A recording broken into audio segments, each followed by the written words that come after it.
Ay di ara mga kabrod, mukaon ba mo aning pansat mga kabrod? Dagko kay mga kabrod, ang kilo ani mga kabrod 450, 480 diri sa Mindanao mga kabrod. Mukaon ba mo ani mga kabrod? Pagkalagko mga kabrod, ato na siyang giasinan ra diha mga kabrod, kay ato nang lutoon o pinamala pagkalami kay mga kabrod, dagko kay mga kabrod.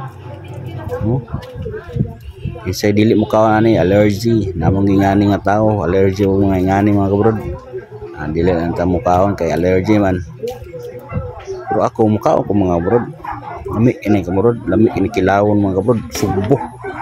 Sugbo ba ni sugbo pansat mao na siya mga kabrod. Ato na siya gitak-ang dadiretso mga kabrod.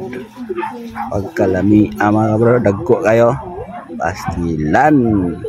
Shout out sa akong mga amigos dia, mga followers, mga supporters. Daghang salamat. See you next vlog mga bro. I love you. I love you. I love you.